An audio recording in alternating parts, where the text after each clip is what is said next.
Florian. How you doing? For pointing out the flaws of monotheism first. It's interesting. I wanted to get in a different way, but you said, okay, it's quite interesting, the joke that you just said about the IQ of religious people. I would consider myself a spiritual person. Definitely not monotheist. Ex-atheist, I just wrote it. And I'm sure that gods exist, but they're absolutely useless. So spiritual insight doesn't depend on gods. You can forget about it. Okay. Well, but it's actually not the way I wanted to start it. I Okay, prepared a little. Yeah. Sorry, I'm just putting mute. I'm just putting you on mute, so there's no overlap. Look, I mean, to me, and I've said it before, and I know it upsets a lot of people as well. I say spirituality is misunderstanding of consciousness. Whenever we look at people who have consciousness-altering states through psychedelics, let's just say, or through meditation, we can understand it's a different level of consciousness. But then why is it always those people come with the spiritual feeling? I mean, spirituality, if I have always asked, can you define spirituality to me? It just doesn't make any sense. No one has ever been able to define it. I'll ask you in a moment. No one has ever been able to define spirituality to me. But I like the fact, and I have no problem with that. I have absolutely no problem with people who say they're spiritual, whatever, the universe is out there. Maybe there's... I would only have problem when it goes into the realm of woo-woo or pseudoscience or some claims that cannot be substantiated. For example, karma, people go into that. Oh, universe is calling me. Maybe universe is trying to tell me something. That's when I get into trouble with them, with the spiritual claims. Again, I don't know. Not everyone makes those claims. But I like your part where you say it's useless. It is actually useless in a sense that if there is no ulterior motive to our lives or our existence, then what is there to it? Then you as a spiritual person, I don't know what that is, and me as a hardcore naturalist, materialist, atheist, we can both live our lives to their fullest potentials. If we can do this, then what's the downside to it? Well, of course we can do that, and I support your stance on secularism for that. I would just support introducing full 100% secularism and privatize religion completely for everybody. This is kind of harsh. So that means actually no showing of any visual signs of your religion in public. Yeah, right. Okay. You know what I'm saying? You know what I'm saying? That is very consequent. I don't want to see anybody veiled or showing off crosses or nothing. I don't show off my religion to anybody in public. So I'm actually expecting the same from everybody else. That's fine. Yeah. What else do you want? I support absolutely 100% of separation of government and religion and privatization of religion. And spirituality. There's no problem with it. But it's not the point. I want to read a paper for you because maybe... I'm just reading, okay? Because that's what I actually prepared, yeah? Sure. Okay. So, there is no outer creation. The innermost intrinsic hidden essence of existence is beginninglessness. The most important natural law of existence is the first law of thermodynamics. Mm-hmm. Well, if then, as every closed system by itself is part of another bigger closed system, there is no closed system at all because every system finally is open. Yeah. Yes. So then the big everything itself has no beginning. So, if so, then not only matter and energy, but also mind and consciousness have existed without prior beginning. They're beginningless. Mm. So now when you're saying, I'm at peace with myself, who is the I and who is the myself? You already can just investigate syntactically. I'm at peace with myself. It means there are two people there, I and myself. You understand what I'm saying? Mm. Right? So the I is the small ego, and the myself is the big individual divinity inside of me and outside of me. And every sentient being, every ant, spider, human, or one of the multiple gods in the multiple realms of heavens, or any hungry ghost or hell being, has its own interior big individual divinity, which is beginningless from the very beginning and before that. So that's a starting point. Well, yeah, That's trans-polytheism.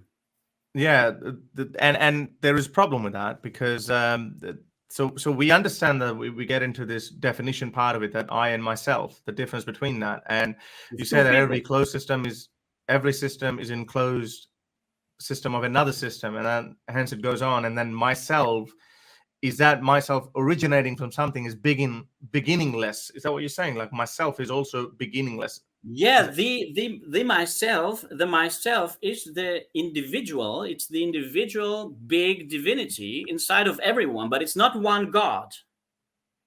Forget about God. I get it. I get it. You're not going into the God part, but I'm saying that myself. I'm saying it's the big divinity, and it's eternal, it's unborn, and it's beginningless. So actually, well, myself is not. But no, but myself is not. Myself did have a beginning. No, the I has a beginning. We have two. We have I am at peace with myself. The I has a beginning. That's Harry Sultan. That's Florian Kurz. That's Nuria Khan. We have a beginning and we have an end. So what is myself?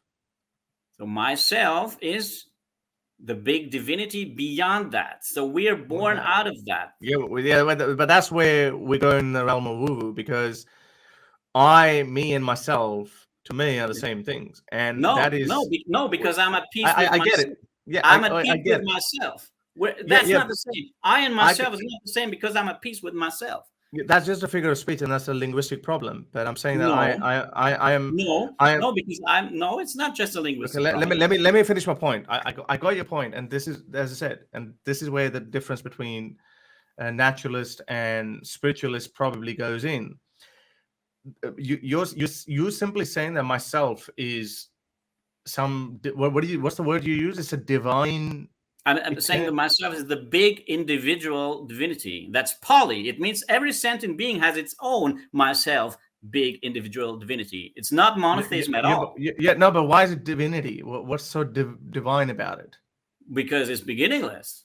What is beginning? We as a human have a beginning and ending. Yeah, but there's another realm of our existence which goes beyond. What is that other realm? What is that other realm of our existence? Because what you're describing as myself, I don't see that myself, because if you say I am peace with myself, and then that's how you're differentiating between I and myself, I think that's just a linguistic problem, because in that equation, I would say I or myself are the same thing. Well, if you just define it linguistically, maybe I'm trying to cite, what's his name? It's Master Eckhart, who was actually... I was just going to say, yeah, it reminds you of Eckhart Tolle and like what he says. No, Eckhart Tolle. You're confusing Eckhart Tolle with Master Eckhart. But I don't know about this. They're related, actually, because Eckhart Tolle stole that from Master Eckhart, and he's like making a lot of money with it.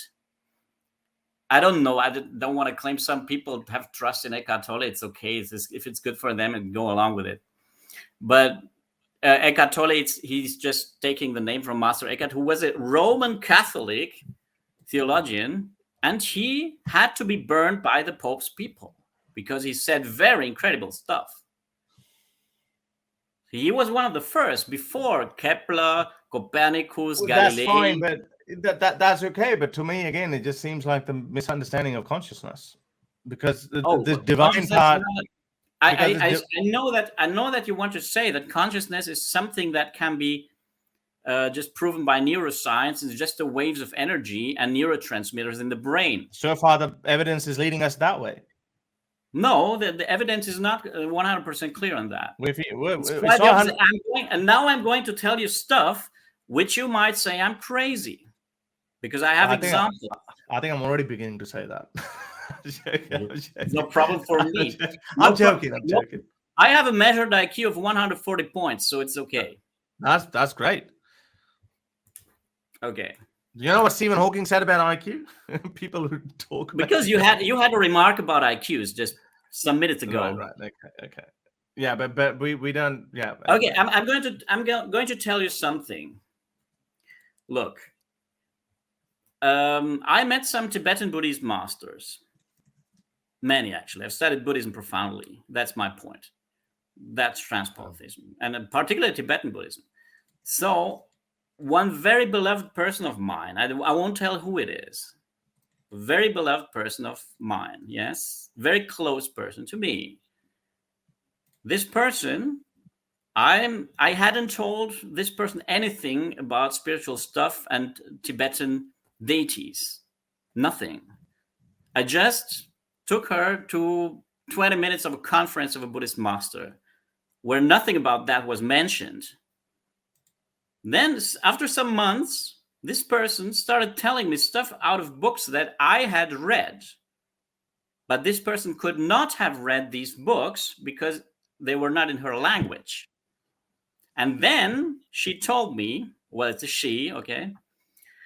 She told me that she had been visited in her dreams by some of these deities and got teachings. All right? And then I got to know a Christian girl, another one, who told me about similar stuff.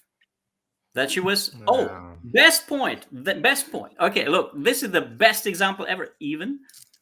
I had two piano students because I'm a musician. So I had two classical piano students, a gay couple, adults, gay couple, both of them having piano lessons one after another. It's no point that they're a gay couple, but they are doctors, medical doctors, and hardcore atheists, just like you, Harris. And I saw the library, the books inside the library, just what you're reading. Dawkins, Darwin, all that stuff. No problem for me. I can't believe this. Wait. And then one of them told me, I don't know why we started to get into dream stuff. And one of them told me, maybe you're smoking something. Wait. That example is important. So that one of them told me that he's driving all of the other doctors crazy because he would foresee the kind of patients they're receiving in the hospital. So on next Friday, we're going to have a boy, 8 years old, with red hair and a broken leg. And tell him to. Yeah, look. Okay, I got. He a Darwinist. He was shocked by his experience talking about me with. About okay. I get it. So first of all, this is all anecdotal, and I can't buy that. I can't take it on the face value. I just can't. I'm sorry. That's just the way we have Prime Minister Imran Khan's story. Well, yeah, that's fine. These people that you talk about who are fortune tellers, they can actually make very accurate predictions. It's so easy to do it these days. There's going to be a cricket. There's going to be a cricket match. Tell them to predict. It won't work. It won't work. Making money with that. And again, no, they don't have to make money. Just say it. There's so many people who make predictions. The people who make predictions about when there's going to be an earthquake. So he's doing something in a very enclosed system, as you like to say, and is making these predictions like afterwards. And like there's so many other anecdotal evidences you can give me. I'm sorry, you got to understand that why we can't buy it, because with science, with hardcore science, people make predictions, and then another person in the other part of the globe can retest the experiment with similar conditions, and they get to the same result. Now that is a prediction. I know what you're talking about. You're talking about falsification and verification and Popper, etc. I know that stuff. Yeah. So what you're saying is unfalsifiable for me in that case, unless he actually gives a hardcore evidence. And whatever he is, whoever the Darwinian scientist this guy is, I'm sure he can win so many things. And if he can just actually make a video today, tomorrow this guy come, and even then we have neutral observers, and they're going to check that who's this guy coming in, a red-haired guy with a broken left leg. Good, problem solved. But I don't see that kind of evidences. So and again, this is why I go back to a spirituality argument. This is the problem I have with spirituality. No, it's not harmful to me. Maybe it might be harmful to humanity to some extent because they start living in these in this world of fantasies. But it's not harmful to a point that where theocracy has become harmful because it's politicized. Once this becomes politicized, and I have the problem with spirituality on intellectual grounds that this is the realm of woo-woo. And it just doesn't impress me, and it doesn't impress any of the hardcore atheists. You can go to Dawkins or you can go to any one of these guys. It's just not going to impress them. But anyway, look, thank you. The format of the show is not long interviews, and we got your point. Yeah, and I'll leave it as it is. Thank you for coming, and thank you for your support. All right. Okay, thank you. All right, so that was Florian. Thank you very much.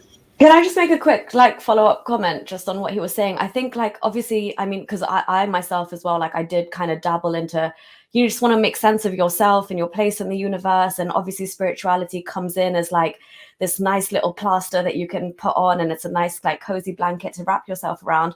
And then you ask yourself, what is spirituality? Like you ask someone to define it, right? That's the big problem. It's different to everybody. And you have the same old like you ponder over things like I It's think more therefore confusing I than am. religion. It's more Yeah, confusing than religious definitions. Spiritual, it varies a lot more.